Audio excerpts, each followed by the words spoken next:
So, welcome to the October 2025 edition of the Nashville Power BI User Group. We have got a great meeting for you scheduled today. So, without further ado, let's get into it.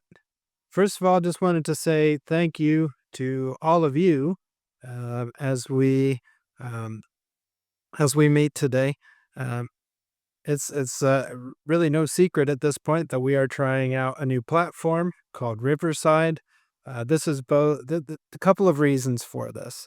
One, in response to the incident that we had a couple of meetings ago, we began discussing as a team how do we best facilitate the group, how do we best use a platform that will help us to ensure that something like that doesn't happen again. What other security measures might we need to put in place to help with that?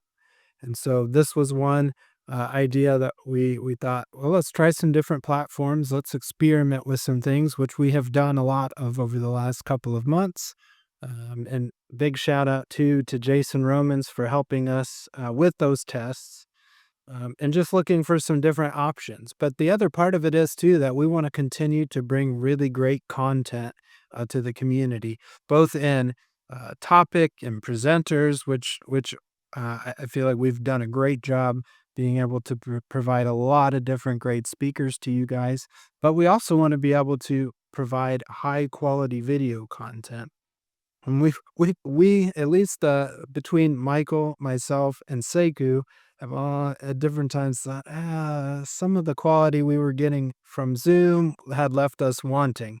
So Riverside will allow us to provide some higher quality video content, and so we wanted to try that. We had some tests that we ran kind of offline that I mentioned before. We felt like those were um, successful enough that we would do a live test here among the group today. So the UI should be pretty intuitive for most folks, but there is a chat option at the bottom right hand side of your screen that you can continue to engage. And there is, I think for most everybody, there is an opportunity to raise your hand and we'll be able to kind of help facilitate. If you do have some questions as we go through the day, we're going to do our best to make sure that you have every opportunity to be able to answer those questions. So thank you for your patience and for participating with us in this live test today. If you have any feedback that you want to give us, or it can be, hey, that was great, do it again, or that stunk, don't do that again. We really value that feedback. So reach out to myself. I'm Michael Hewitt, Michael McKinley, or Sekou Tyler with your feedback because all of that's going to help us to make sure that all of our meetings going forward are the best possible meetings that we can have. All right. Today we've got some exciting announcements in well, particularly what's new in Power BI, Fabric, and in Excel. We will pause and I think we're going to use the chat feature to talk about job opportunities on the day. And then one of my favorite presenters, Jason Romans, is going to talk to us about Semantic Link Labs. It's going to be a fantastic presentation. I got to kind of hear V1 of the presentation earlier this year. I know he's improved it since then, so we're in for a real treat today, guys. Got a couple future meetings to wrap up 2025. Next month, our very own Michael McKinley will be presenting to us. That will be Thursday, November 20th. He's going to talk about supercharging our Power BI development with AI, with agents, and with NPCs.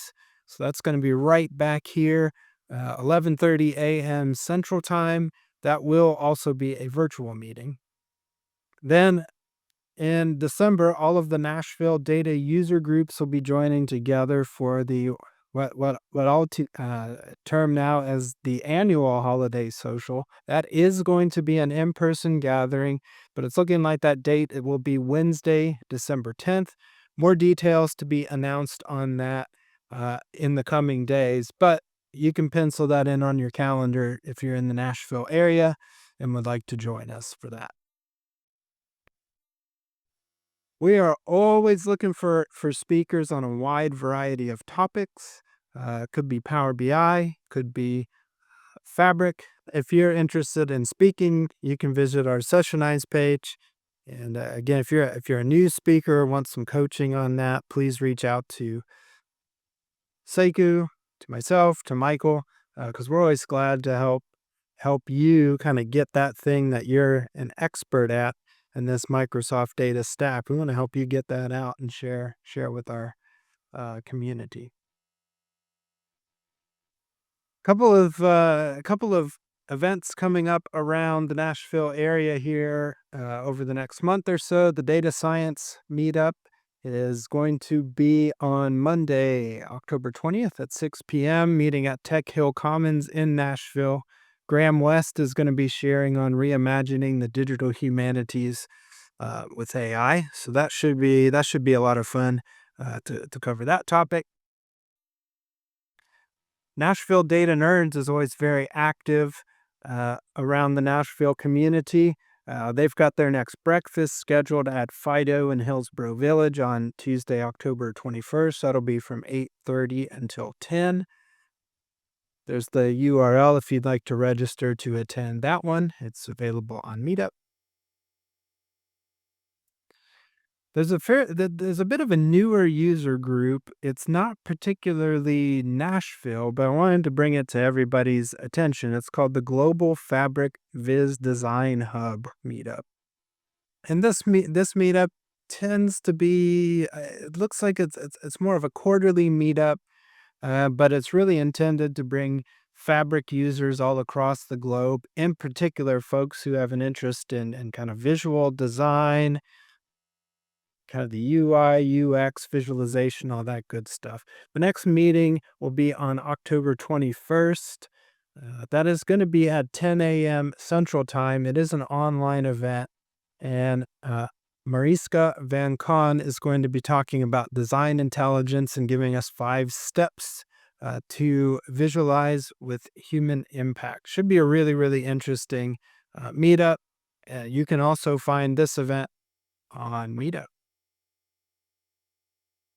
Nashville Data Engineering User Group will be back next week on Wednesday, October 22nd from 5:30 to 7. They're going to be doing a data engineering career panel. So several data engineering experts and professionals from the area will be just discussing what data engineering looks like, what a career today looks like in this particular field. That's going to be at Tech Hill Commons. Again, on Meetup if you're interested. This one, I just saw ad asked, is this one virtual? The data engineering group will be in person. They typically only do in-person meetups. SQL Saturday St. Louis is coming up. Not this coming Saturday, but the following Saturday, October 25th. That's going to be at the Microsoft Technology Center. It's $15 admission, which includes lunch. Should be a great lineup. And I know Alex Powers is really involved with this one, and so that there's a lot of good content here. Relatively short drive from Nashville, but you can find out more information on that via their specific page on SQLSaturday.com. Another Nashville Data Nerds event that's coming up is the Brilliant Women in Data. This one is on October 28th at 6 p.m. I believe this one is virtual. I did not see a topic or a speaker assigned yet for this event, but you can register for it. And perhaps if maybe you have a topic you'd like to share, so you could reach out to their organizers to set that up. And finally, the final Data Nerds meetup is their monthly meetup. That's going to be on November 5th at 5 p.m. at Vaco in Brentwood. Again, no topic or speaker yet announced for this one. But if you're interested in joining up with the Nashville Data Nerds, you can find them on Meetup. SQL Saturday Houston is also coming up here in just a few weeks on November 8th. That's going to be at the Microsoft location in Houston.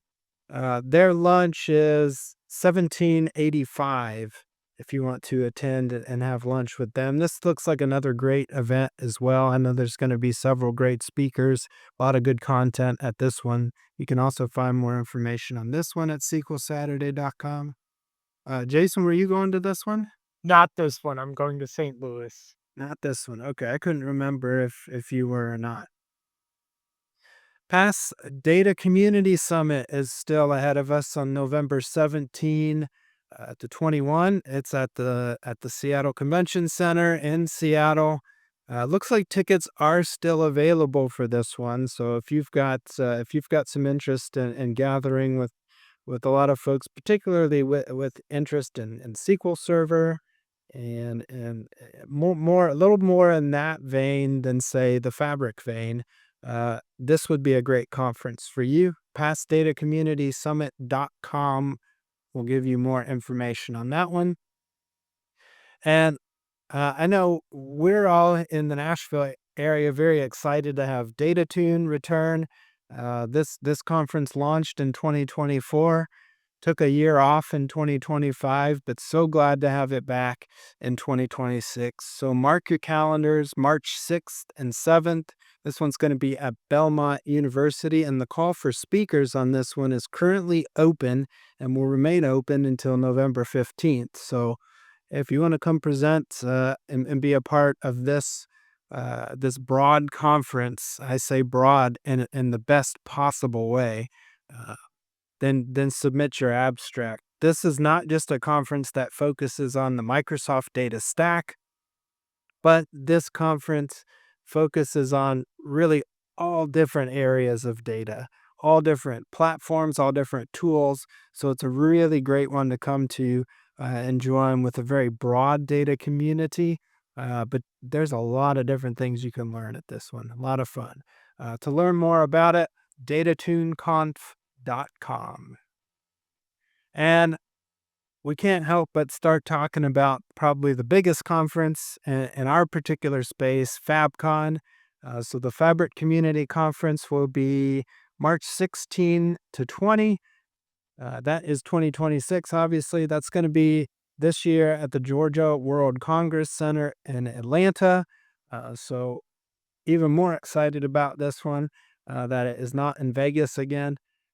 But actually, I'll just say if you register now and registration is open, right now the prices are cheaper than what the pricing that was available in Vegas. So just over 1,600 for a conference only. If you want to attend and take one workshop, or pre-con, be $21.95. If you want to take two pre-cons, just over 2,700. Fabriccon.com is where you can get more information on this. But this fantastic conference, this has really kind of become the big Fabric and Power BI conference. Lots of announcements. Just the European one just wrapped up a couple of weeks ago in Vienna. Again, lots of announcements there. So if you're really into Fabric, really into Power BI, I can't recommend this one enough. It's well worth the investment. I won't go over real in depth what's new in Power BI. The September update is still the latest blog update, although I did look this morning and it looks like the October release is available for download. The blog had not been updated yet with all the features. Um, so sticking with the 2025 update for September, which is also what Seku discussed last month. But there were a couple of things I thought were just too important to look over. One of those being the new enhanced DAX time intelligence features that are now in preview and the DAX user-defined functions that are now in preview. Both of these have the significance to really change the way that we write DAX in Power BI. In fact, I thought I'd show you real quick what these enhanced DAX time intelligence features look like, in particular, a new calendar function. So I think I can do this quickly enough that we don't take away a bunch of time from Jason. So I've got a Contoso model built, just a lot of the standard data that we see um, for Microsoft demos, but I've added a date table into this model that includes a fiscal calendar. So that fiscal calendar is slightly different from kind of the standard calendar that we all operate on. So we can use these new features. And by the way, if you want to use these, make sure you turn them on in the preview and in the settings menu and the preview features pane. Make sure you do that. Um, but what these calendar features give us the ability to do is write time intelligence against a non-standard calendar using time intelligence functions. So in the past, if we were not using a standard calendar, uh, we could only use other time intelligence, custom time intelligence patterns.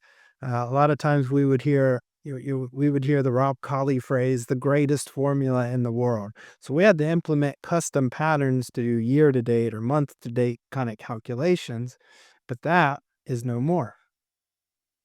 So in order to use these calendar features, there's a couple steps we have to take. We have to find our date table. I'm going to click on the little ellipsis here to the side, and there's a new option here in this menu called calendar options. So once you enable the preview feature, you'll get that. You'll get that option available to you. We're going to get this calendar options window. And here, we're basically going to tell Power BI, okay, I've got a non-standard calendar, and here is how I'm wanting you to work with it. So we're going to set up a new calendar. I call it fiscal calendar. And then underneath that, we've got to add categories and actually start mapping the different elements of our kind of what the standard date standard calendar would be along with our non-standard calendar, in this case, a fiscal calendar. So we do have to add at least one category for this to work, but you're going to want to add multiple categories depending on what kind of time intelligence that you want to write. So in our case, we're gonna set up a couple of different ones. We're gonna start with the year. Our primary column then, this is going to be required for every mapping we set up. So we're going to tell it, all right, if we're talking about a year in our fiscal calendar, the column would be the fiscal year. Then we get an option for associated columns. In this case, we don't need to choose anything, but we'll cover that in just a second. So I'll add another category. In this case, I'm going to choose, where is it? Quarter of year. And I'm going to assign that to fiscal quarter. Add another category for month of year. Assign that to fiscal month.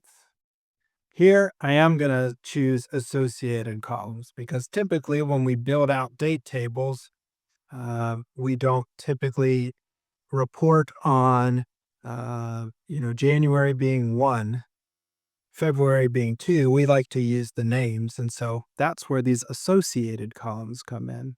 So we can let Power BI know, hey, I've got a month name and a month short name. I can select multiple associated columns.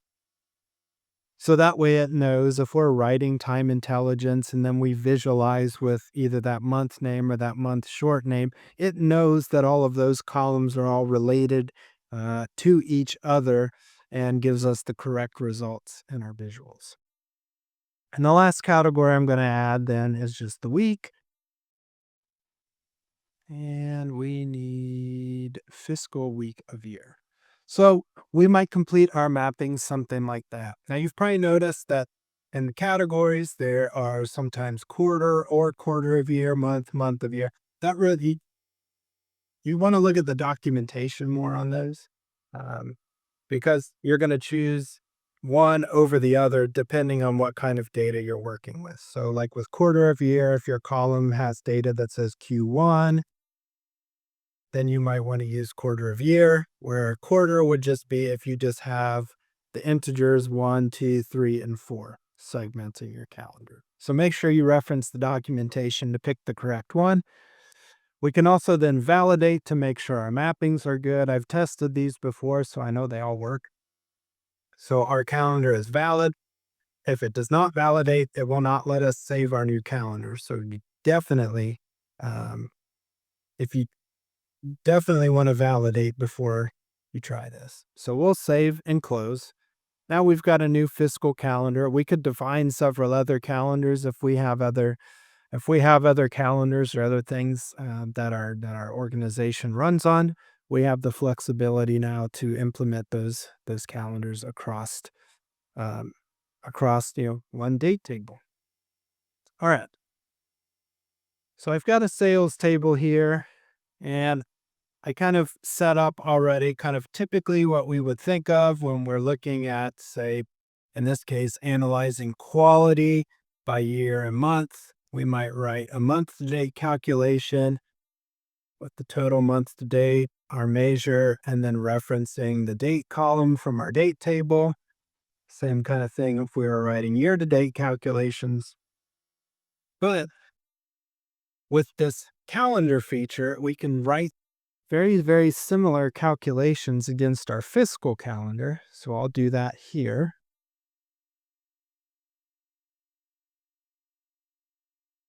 All right. I'm still going to use the total month to date measure. Still going to use my same total quantity measure.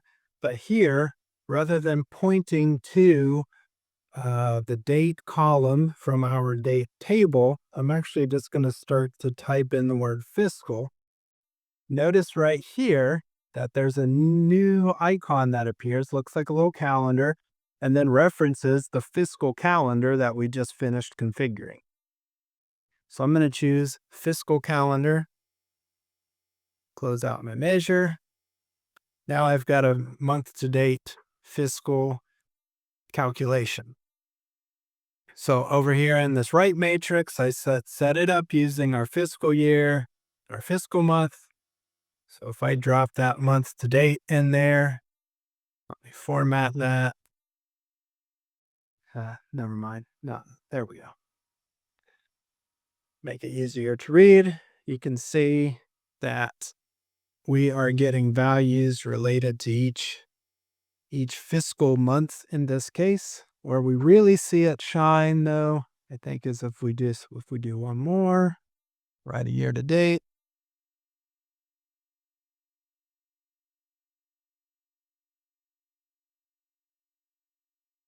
Year to date, quantity, and then I'm going to reference that fiscal calendar.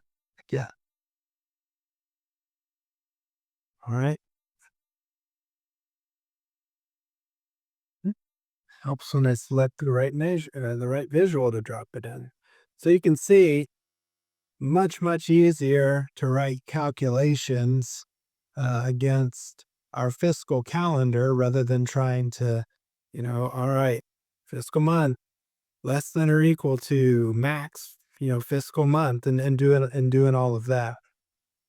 A lot of us got used to writing that, but that was way simpler to write. You can see between the standard calendar and the fiscal calendar that we're getting different results across our year-to-date calculations in particular. There are some that line up where the dates of a fiscal month line up very closely with the calendar.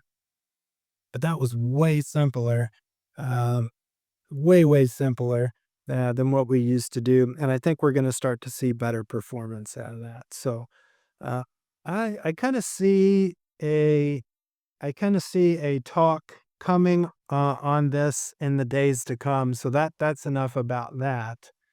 Um, and there's a lot of other updates in Fabric, but in fact, there are so many updates coming out of FabCon that there's like 5 pages of updates. So I'm not going to spend a whole lot of time on these again. Most of these we looked at last month. There is a new Fabric MCP that's out, so in previews, so that's a pretty big deal.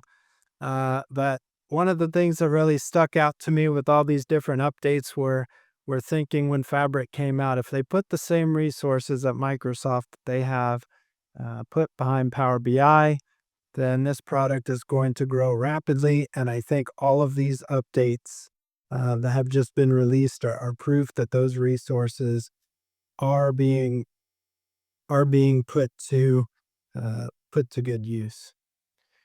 And finally, what's new in Excel?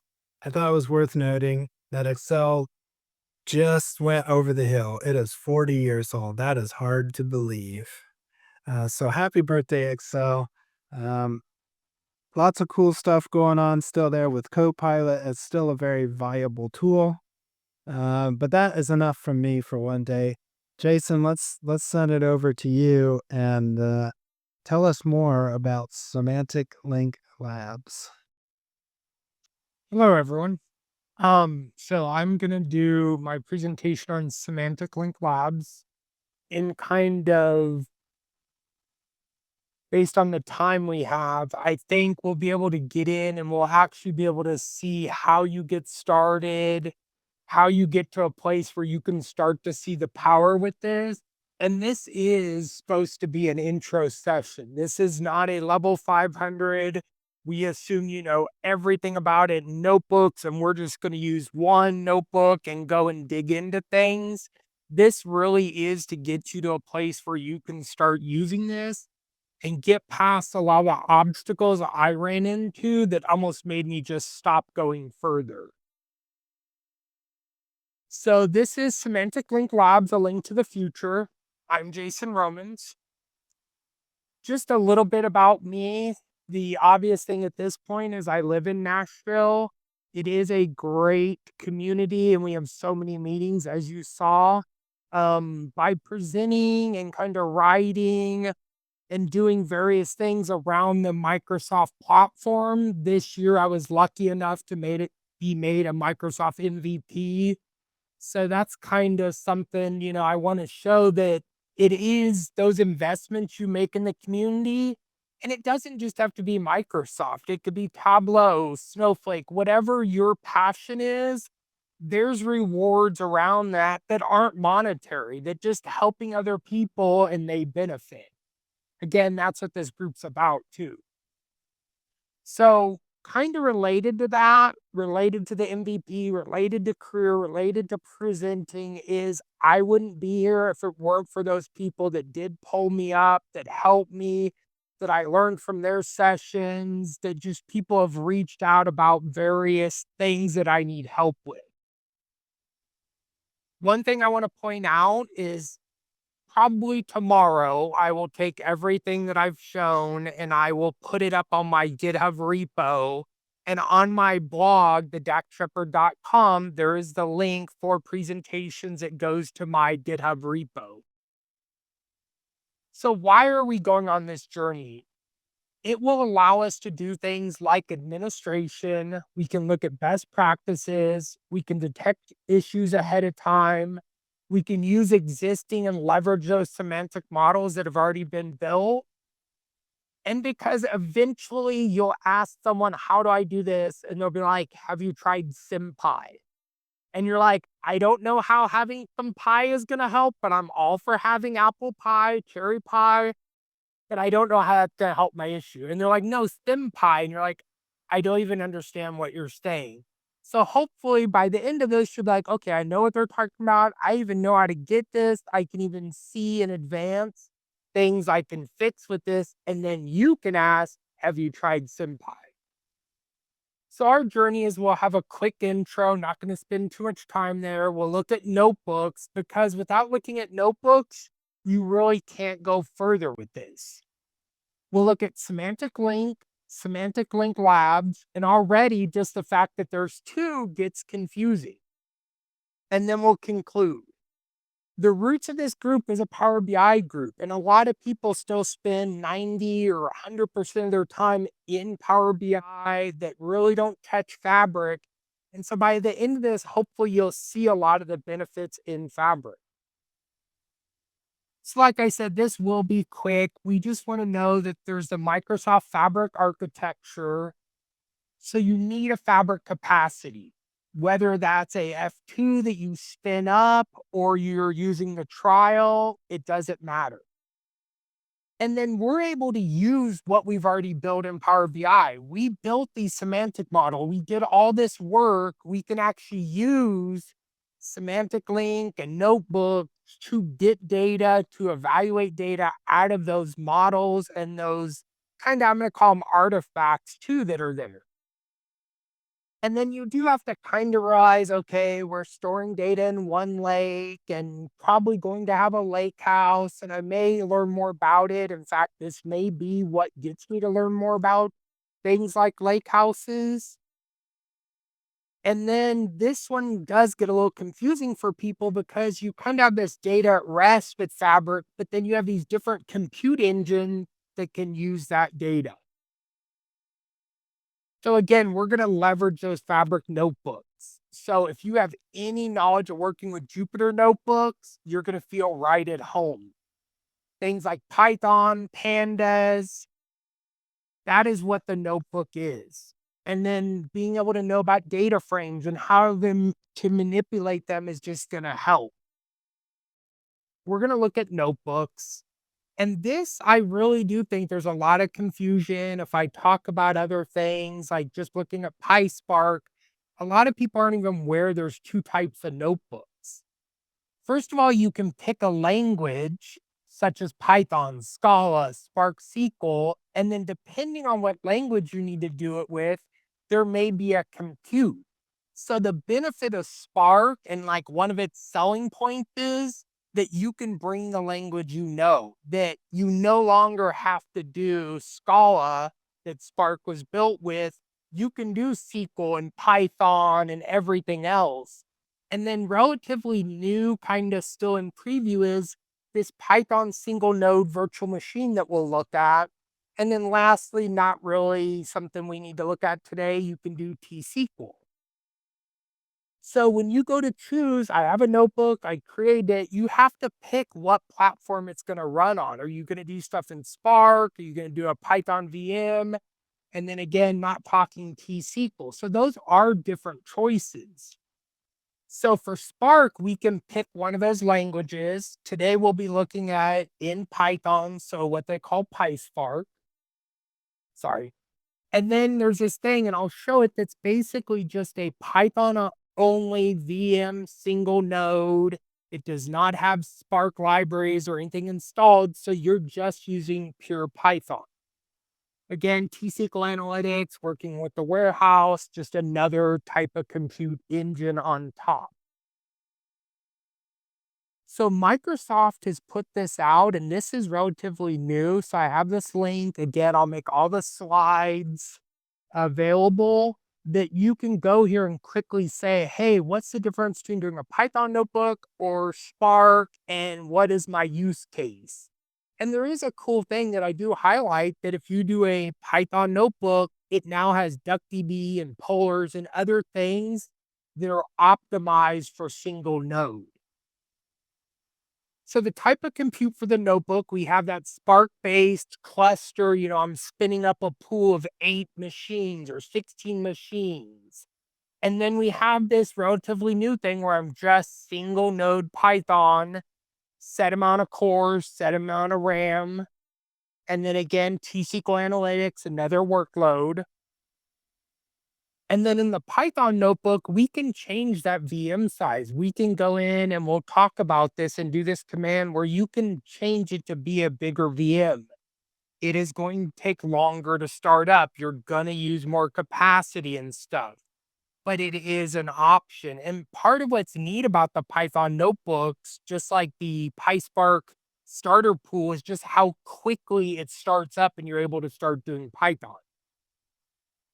So the Python notebook, it has libraries installed for dealing with what I call small big data. This number can change less than 10 gigabytes. It has stuff like polars and DuckDB. Again, it's brought up because you're going to use Semantic Link. You're going to use Semantic Link Lab. What environment are you going to do it in? And so you have a choice, and we'll look at whether it will work all the time. So the languages for Spark, it was built with Scala, which is why if you notice it does Spark, Scala, because that was the original language, and then now we have PySpark and SQL and R. So you can set the notebook where it's completely in PySpark, and that is what you're going to be doing. And then you can say, but just this cell, I want to do Scala. Just this cell, I want to do R. So very nice. Again, I felt like we kind of had to cover notebooks and how to do things, because if you don't know that world or you're new to that, then you're not going to be able to do semantically. So here's where I've chosen Spark, and you can see down at the right, it shows that language, even though my notebook is a PySpark notebook. So let's get to the fun now. This is why we've kind of journeyed up to this point. We need to learn, we need to get those tools, and now we can add another tool that uses the notebooks, and that is Semantic Link. So Semantic Link to me, and I pictured, because I came from Power BI and semantic models and all this, and I'm not even going to read this out. It really is. I have all this stuff in workspaces. This is a way for notebooks to connect back to that, to either leverage it, report on it, pull data, pull the metadata. It's connecting those two sides of what we call Power BI and the new stuff in Fabric, that data science stuff. So when we say all the things, it really is pretty much everything. Semantic models. And we're using those Fabric notebooks, the Apache Spark ones I've talked about, the Python ones. Like, we're able to leverage both sides now with Semantic Link and Semantic Link Labs. So really drive home the point that there are two semantic links, and we'll look at that. There's Semantic Link and Semantic Link Labs. Both available only in Fabric because you need to run this from a notebook. So Semantic Link is the base. I always like to think of it as a driver. Maybe an API is a better thing, where this API was written to go in to do this, and it's included by default now in the current version. Semantic Link Labs said, hey, you created that driver, that API. I'm going to take that, and as Kurt calls it, it's an expansion pack. I'm going to expand on it, and I'm going to use Semantic Link, but I'm going to do a lot of stuff with Semantic Link. One way you can tell if you're like, I don't know if it uses Semantic Link, just go into the code. It's on GitHub. You clone it down. Right away, you see it's importing SymPy, which is Semantic Link, calling it Fabric. SymPy.fabric and aliasing it as Fabric. So right away, you can see it's using Semantic Link. It is open source. Like I said, there's the GitHub repo. I have the links in the resources. Also, that is a great place for learning about it. There's a Subase video there. There's all kinds of things. And if you need to do an issue and a wiki, and there is so much info on Semantic Link Labs there. But, and we'll cover this, it's under active development. As Fabric evolves, Semantic Link Labs has to evolve with it. So I'm going to give an example. If something like a lakehouse, schemas are in preview. So Semantic Link Labs has to know about schemas and take them into account. And it may give you an error that like, hey, I don't know how to deal with this schema. So Semantic Link Labs, again, going back to the fact that we have Microsoft Fabric, we have these reports. Semantic Link does some really cool things. It can list tables and workspaces and models and reports. I always make this analogy. This is PowerShell. This is where I started with PowerShell as a DBA. I was like, oh my gosh, I can list databases, I can list tables. But then it came time to doing big work and doing a lot of stuff and migrations. And I'm like, oh, that means I have to write all the code for this. And they created DBA tools that said, hey, we're going to use these things that do kind of basic, they're building blocks, and we're going to create this thing that allows you to do bigger things with it. That is Semantic Link Labs. For us, there's tasks like I need to migrate this model directly. I want to look at best practice analyzer outside of tabular editor. I need to manage reports. Like some of them are broken. I need to rebind. Maybe I converted a model to direct lake and I want to take the existing reports and rebind them to that new model. So these are our big heavy lists that you don't want to go write code step by step. You're going to leverage these bigger packages. So installing Semantic Link, Spark 3.4, it's already in the default runtime. Again, we're talking Microsoft Fabric, it is there. You can update to the newest version. This is the command. We'll also see this in the notebook.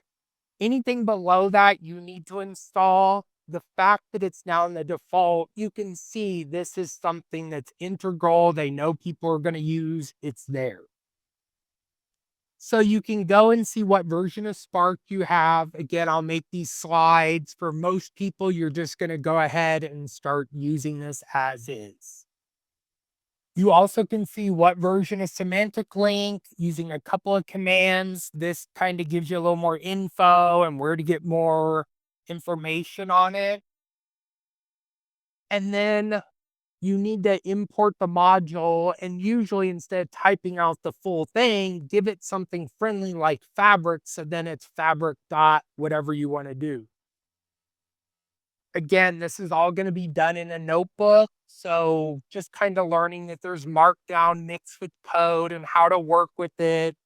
If you already know that, you're just going to feel right at home. It does use Panda's ecosystem and the concept of a data frame. So if you already know how to use that, when you get results, you'll be an expert at actually filtering the results and doing things with the result. And just know, if you haven't, a data frame is just a data table. Underneath, there's a more complicated architecture, and they just abstract it to a data frame that just makes it to what we're used to. So this is Semantic Link. I'm going to show a couple of things here before we jump in the demo. So if I'm in there and I'm like, okay, I want to see what this can do. I just Semantic Link, I've installed nothing. It's already installed as default. I want to list my data sets. Remember, a lot of things in Microsoft don't change on the back end. A data set is just a semantic model, but the code's already there that calls it a data set. So there's all my data sets, my semantic models in this workspace.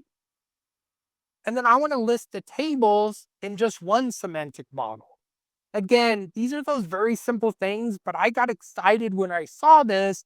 It's just, what do I do with this without I'm going to let someone else do the work and actually make things that do bigger things like the migration.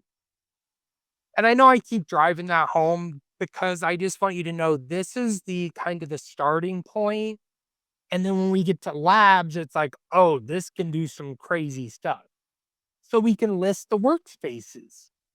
And again, everything is depending on what you're putting as parameters. So you can list workspaces maybe in your whole tenant. You can list semantic models in one workspace. It depends what you're passing to it. Like in this case, I just got the list of workspaces, but then using just a little of Panda's syntax, I just filtered down on, is this on a dedicated capacity? Because especially as a lot of people start kind of migrating to Fabric, some of these tools are going to help with that migration and identifying what you need to do. Something just with relationships, like kind of give me a visual representation and show me the relationship. So I'm going to go ahead and drag this over and try it this way. I think it actually looks like it'll work pretty well. Um, And then as we go, if there's anything I need to kind of change. So this is one of the notebooks. Again, I will provide this as part of their repo, as part of the thing that you can get from my website. So Semantic Link, you can go for more info. Again, this is not Semantic Link Labs. This is the base. And then a little bit info about it. We don't need to install it. It's already been installed. One thing to note is, how am I going to use this notebook? What am I going to use? For this one, I want to show off I'm using a pure Python notebook, as they call it. I'm going to connect. One of the benefits of a base pure Python notebook is just like a PySpark starter pool, it starts fairly quickly. Now, if I change this to where I change it to have a bunch of vCores, then it's going to have to take longer to start up. So this would upgrade to the latest version if I went ahead and ran this.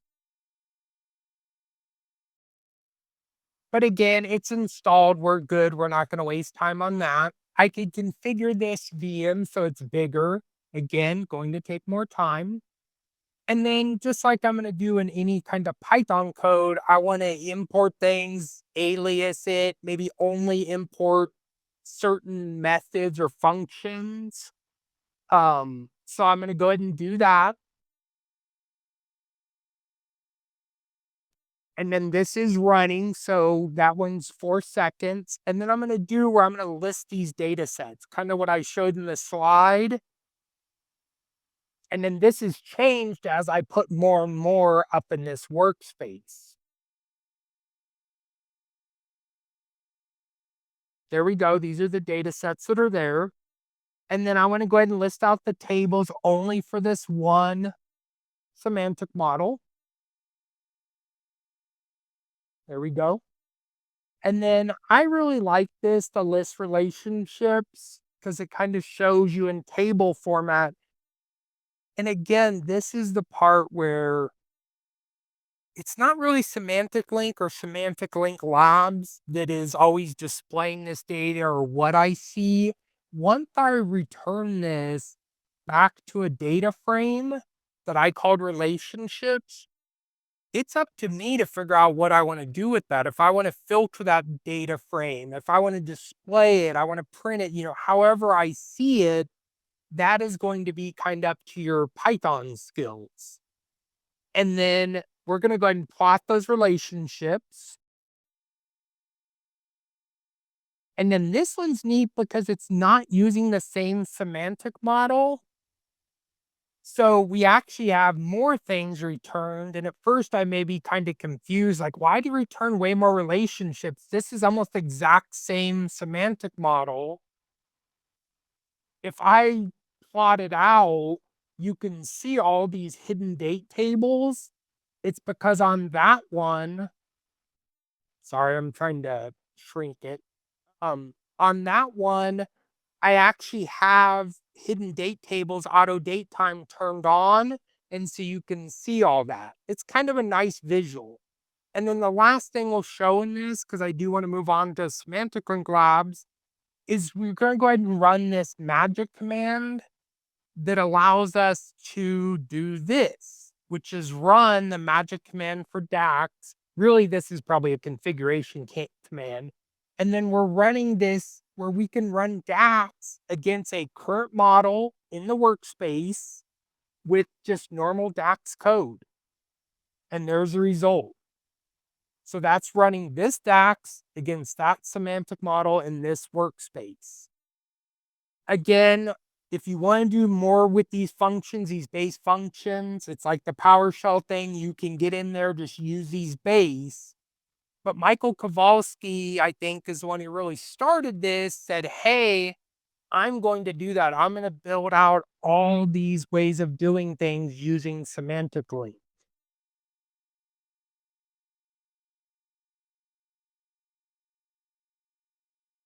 So now we're to Semantic Link Labs. And it may be for you that this is where you start, that you don't even look at list tables, lists, workspaces, because you've been referred to Semantic Link Labs as a way to solve one of your problems. So you do need to install the package. simple as this. And then usually you'll import it with a shorter name so it's easier to type. So it may be that you just call it labs. And then that way it's going to be labs dot whatever. And we'll see. We usually import more than just that. And we will import things like for the report and stuff as REP just to make that part easier. This is where knowing Python, knowing modules and everything can benefit you. It's even one of those places I'm like, I definitely need to get better at this. So there's these helper notebooks that you can download, and we'll see how to download them, that allow you to do all these very neat things. They're a very great starting place. The first one I want to point out is migrating an existing model to Direct Lake. We're not going to go a demo of this. I've done it in the past. This is a great way of seeing the power. The problem is this only applies to certain people. But this is where Semantic Link Labs came along and said, this is the thing I'm trying to do. How do I do it? And then everything else has been kind of added to this. So there's all these other helper notebooks. Again, we'll see how to download them. You can look through them. That's a way to kind of get a bunch of things, walk away with this and be like, okay, I need to do this. Let me go look in that notebook. So obstacles, depending on which notebook we're running this, the compute, it may tell you, hey, this needs PySpark. The code I've written is using Spark. You can't run this in a pure Python notebook. That may be something you run into. So you may just run everything in a PySpark notebook. And then things like this, where things are in preview, lakehouse schemas may not work. You may not get the result you expect. But remember, you're using a preview feature in Fabric and you're expecting this to work. So when you update the dependencies by installing Semantic Link Labs, it will say, okay, one of my dependencies is Semantic Link. So you'll notice it will update Semantic Link for you. So you'll get a new version of Semantic Link. Again, this expands Semantic Link, does not replace it. It's built on it. You have both available. You can mix and match. It's same as if you imported any other package, DuckDB, Pandas, whatever, if you didn't have it installed. It's not replacing anything. So one of the things is I had to install Semantic Link Labs. And I have to do that every time I'm in that notebook. You can also do it in what's called an environment. So I can go in, create an environment, and it's basically tied to that workspace, give it a name, and then I can pick what is going to be in that environment, what libraries I need, what I can even set Spark properties, everything. So I want to install Semantic Link Labs. This is kind of an older version here. But that's another thing. I can even pick what version I want and stick with it until we're ready to upgrade all those dependencies. So again, that allows you to stick with one version. And so it's not constantly updating. And if something breaks, you're like, why'd that break? And it's like, oh, because it updated Semantic Link Labs to the newest version. We wanted to stick with this version. A lot of that has to do with more with some of the other packages that you're dealing with. And then the main thing is you have to publish that environment. It does take some time. It could be 10 minutes, 12 minutes, but it has to publish that environment and make it available. And then you can say, hey, for this workspace, we're always using this environment. Or you can say, hey, for this notebook, I want to change to this environment. Just remember, when we're talking about changing any configuration, we're not using the default. We're not going to the readily available starter pool. And we're having this environment. And depending on what you set, it does take longer to start up. You're not going to get that instant start like you would with the starter pool. But you'll have Semantic Link Labs installed plus whatever else you have installed. So if you are going to execute and automate this with a pipeline, I just want you to know that you do have to either use that environment. That's the way Microsoft really does kind of recommend using that in a pipeline. Or you can say, hey, I need to enable the fact that I'm going to pip install some packages in my notebook when the pipeline calls it. Again, Microsoft really is pushing you towards the environment.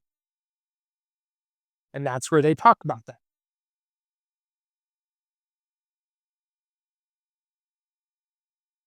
So this is kind of why we've journeyed this far and we're trying to kind of get these extra tools because semantically very valuable, but it's really going to be the lab. So I'm going to go ahead and stop this session from running.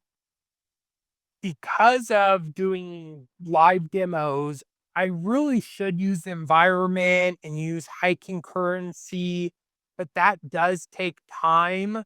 But it would allow me to have the notebook or Semantic Link Labs installed and ready to go. But this way it's a little quicker and there's no editing done. So I want to see if Semantic Link Labs is installed. So I'm going to go ahead and list and grep on semantic links. So just using basically like a Unix Linux command, basically bash command. And this will also tell me is the original semantic link installed? Yes. No semantic link labs. So I need to go ahead and install semantic link labs. I will have to kind of learn what's better as far as zoom in on this or kind of zooming in the browser. Go ahead and close that too. So I've installed it. It took about 15 seconds. If I really, doubted it, I could go check this and do that same grep command, and then we'll see both should be installed. So now I have Semantic Link Labs, and it upgraded Semantic Link from 11. I'm going to go ahead and import all this that will make it easier for me to use commands. And really quick, so labs is my alias. I can come in here and say labs dot, and I can start to see things that I could do. Obviously, this is not how you're going to want to use this, but you can see that if you weren't quite sure, you have the documentation, you have the GitHub, you have all these resources that you can come in here or as you're writing it, be able to see what's available. So I just kind of wanted to show that.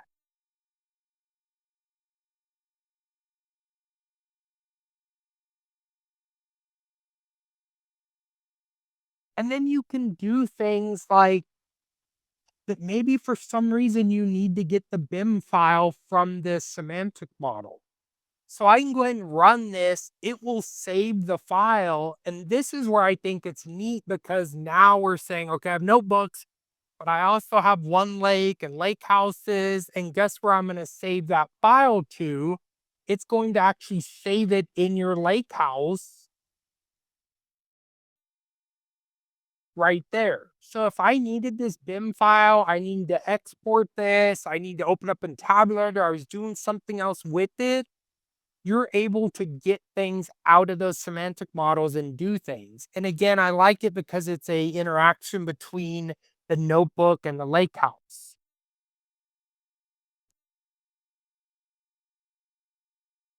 So this is where it's like, okay, that's all fine. You're asking me to write kind of a lot of things. I'm still not really familiar with it.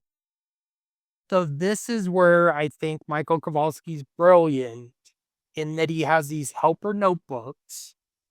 And instead of just being like, hey, go download these from the website, it's like, hey, you run this code and then you run this other code that's up on the GitHub.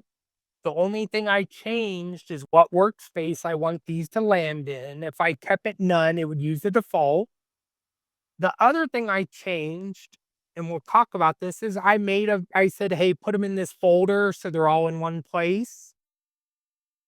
But if I run this, it will go out to GitHub. It will use the API and it will download all those notebooks and put them in a folder in my workspace. This is where we have to talk about something. Folders and Fabric are kind of tricky right now. If I change this folder to a new folder, it will say, hey, I can't put in that folder. These files already exist. It really doesn't understand that the folder is in a separate place. It's just almost like you're tagging it with the word folder. And so these files already exist. And currently, the limitations of this, you can't overwrite something. So it won't let me overwrite the notebook. It's basically telling me I can't overwrite, they currently exist. I could have went in before the demo and deleted them all. I didn't. This is the actual workspace. Here's that folder, and here's all these helper notebooks. So within a matter of like a minute or so, I now have notebooks that have different things I would need to do. So if I need to migrate to Direct Lake, I'm gonna open this notebook and start going through those steps and seeing what it takes. If I need to do some report analysis, this is where I'm going to go. Again, it's going to have a bunch of different things, but it's all going to be in that notebook. Again, I really wanted to cover the folder thing because that was one of the things confusing, and it does impact other things in Fabric as far as, whether the folder's there or the way you see it when you're doing like deployment pipelines. So I've now downloaded all these helper notebooks. Now we want to go ahead and move in. I'm going to go ahead and close this one. Again, I'm not doing a high concurrency session where I'm sharing it. I'm just doing the quick kind of starter pool for this. What that means, and this is good and bad, is I'm going to have to reinstall Semantic Link Labs for this notebook because I stopped that connection. I'm not using a shared connection.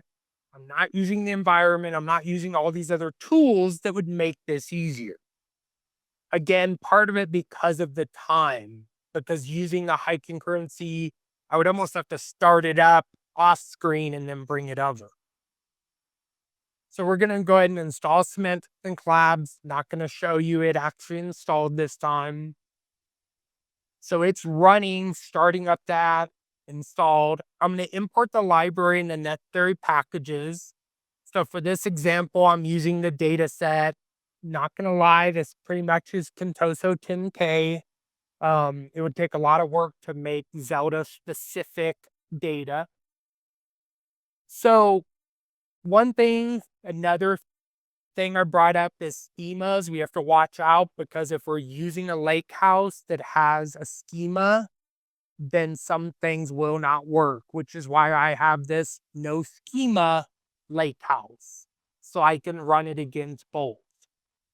So let's say I have this workspace and I want to get stats about those semantic models. Basically what I would do in Tabular Editor with best practice analyzer, with running a set of rules against my model to see, am I following best practices? What is kind of not best practice about this model? So when I do that, and the nice thing is I'm already in the service, the models are already there. So it's going to go ahead and collect stats just for this one model. Yes, there's lots of options around this. I'm trying to narrow it down to the quickest thing that I can run in this shortest amount of time. So it also gives you a lot of like what it's doing. So this is still running. I can run it for a list of workspaces. So that's what this would do. Still running. I'm going to go ahead and kind of scroll down. Well, should finish any second. There it goes. All right. So these are if I want to do different workspaces, everything else. So now what I want to do is I want to create a direct lake semantic model that we'll use to analyze this data. So I'm going to go ahead and create that model. So I gathered this data and now we're going to use it to build this model. Again, whoever created Semantic Link Labs, Michael Kowalski, is doing all the work for me. I don't have to go write this. And one thing I really like about this is it's using Direct Lake. So if you're like, I need to start learning more about Direct Lake, here's a good way to get a model up and running using Direct Lake. And that has info that you may actually want to look at and query and add more to every day. So this is still running. I don't want to go on until it's done.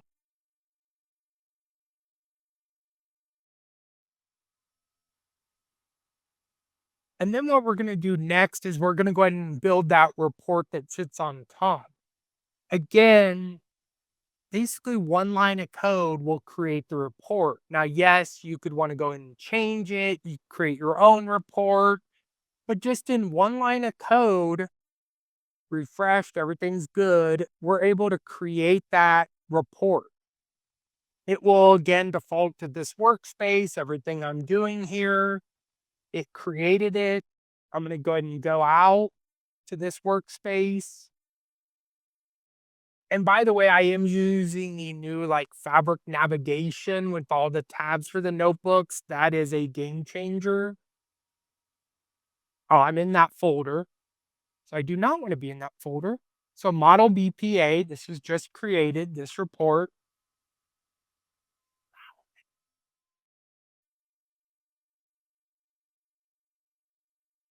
I think I create or link or hit the model.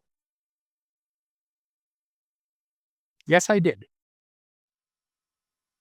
Refresh. Should be a report there. There we go. Sorry about that. So this is the model BPA report. It does kind of hold some artifact. Like if I go to the capacity workspace, sometimes it will show kind of what originally was created with this. But this is one model in this workspace. I can now look at best practices. Again, these are best practices rules that are default. I will show you there's ways to kind of edit this and you can go in there, but we can look at this and say, okay, how many of these are issues with the DAX? Like what's wrong with the DAX expressions? And it will tell us like, okay, I actually like this view better.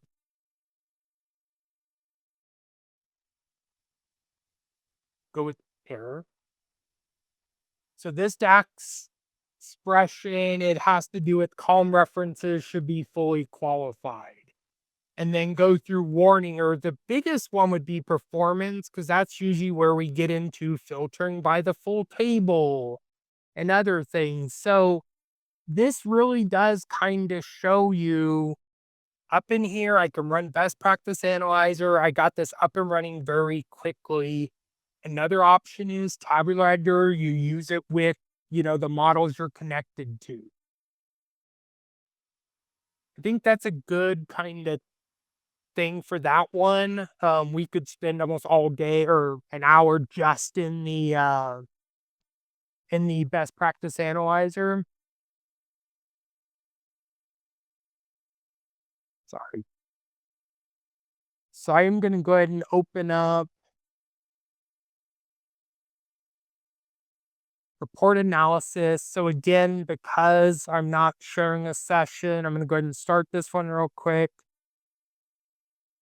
This is kind of another thing where we're at right now with Microsoft and Power BI is PBIR is going to be kind of the format in the future. It's in preview, but if you're doing reports, it gives you a lot more capabilities. So Semantic Link Labs is written around some of these things for the report being in that format. So if you're going to do that, you have to make sure you go into preview and enable that. And maybe at this point, that's just for testing, trying it out. Maybe you do a copy. I'm not saying it is in preview that you do that. It's just if you're going to use certain things in Semantic Link Labs and it has a requirement, you either do that or it won't work. I guess it didn't install yet.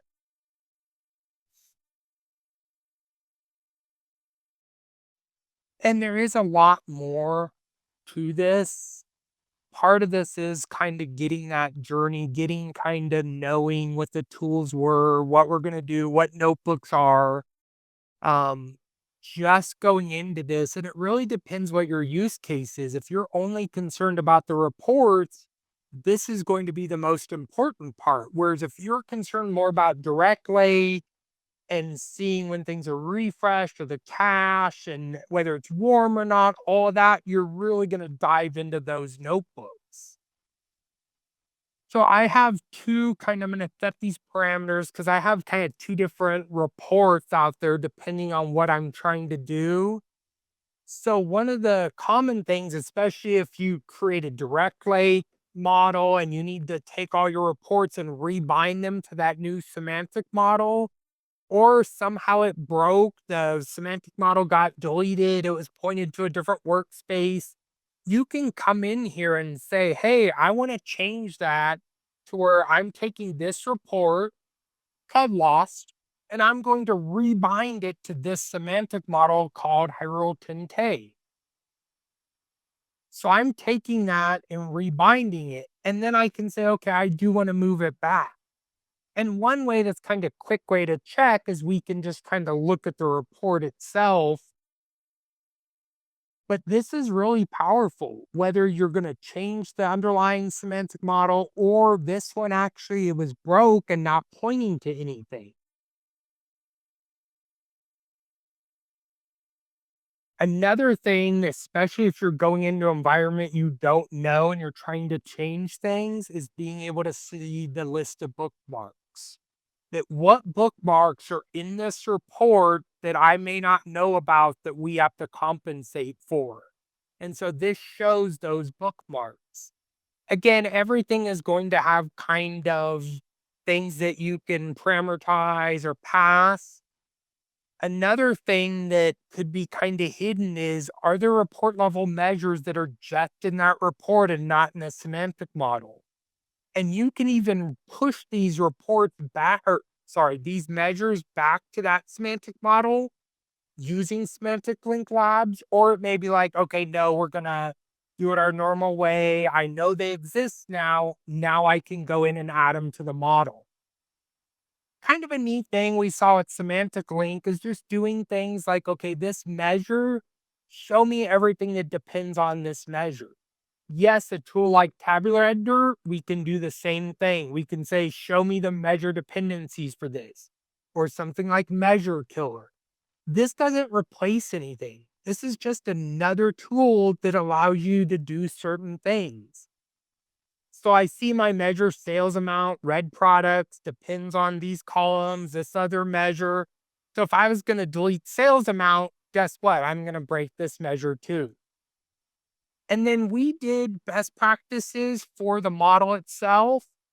And I'm about getting to the point where we'll stop. That way, if we have a couple of questions, but we can do that for the reports too. So I can run best practices against the reports. Are you putting too many visuals on a page? This is going to run it with the default rules. We can come down here and very explicitly make it known. These are the rules. I want to actually change these. And we basically just put it into a rules variable and then just pass it down here. So if I run this, it's only going to run these rules. This other one did finish, so you can see what it found. On one of them, I have way too many visuals on purpose. We also have a broken object. There is no column called weight. It got deleted from the model by someone. This is broken. If I open up this report, it will break. And then this is about where I'm going to stop, but I just want to show you this real quick. That visual is broken because the weight column was deleted by someone who thought it wasn't needed.